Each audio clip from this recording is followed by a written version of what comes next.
April Fool's Day. Origin and history.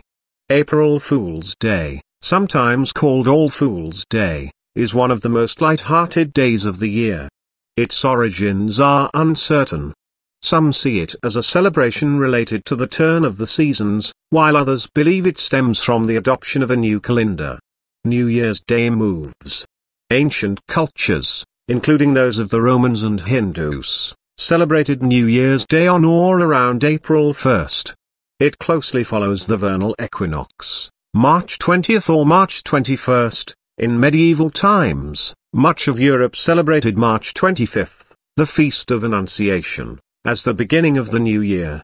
In 1582, Pope Gregory XIII ordered a new calendar, the Gregorian calendar, to replace the old Julian calendar.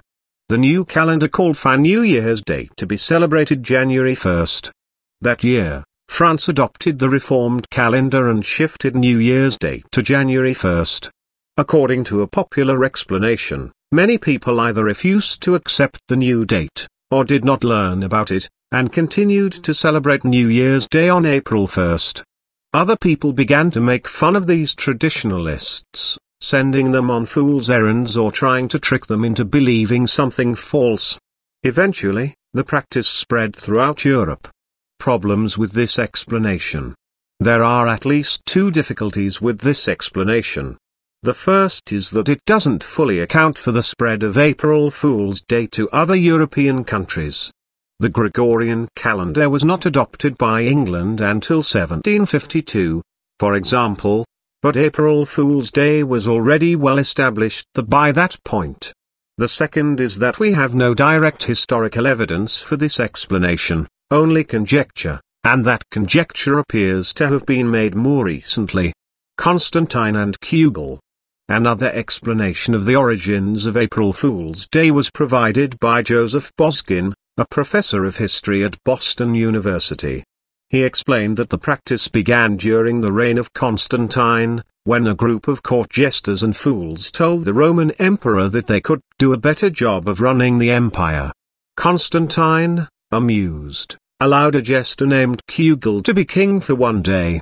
Kugel passed an edict calling for absurdity on that day, and the custom became an annual event. In a way, explained Professor Boskin, it was a very serious day. In those times fools were really wise men. It was the role of jesters to put things in perspective with humor.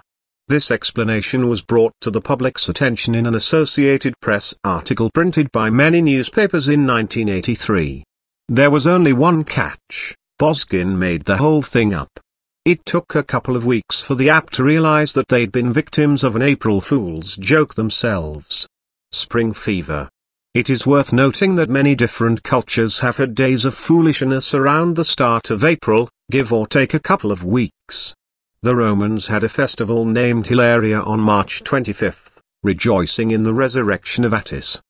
The Hindu calendar has Holi, and the Jewish calendar has Purim.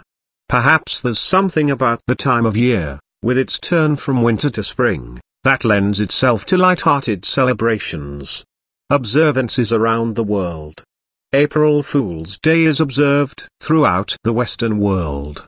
Practices include sending someone on a fool's errand, looking for things that don't exist, playing pranks, and trying to get people to believe ridiculous things. The French call April 1st Poisson d'avril, or April fish. French children sometimes tape a picture of a fish on the back of their schoolmates, crying Poisson d'avril when the prank is discovered. Thanks for watching, and don't forget to subscribe to our channel. Find channel subscription link in description.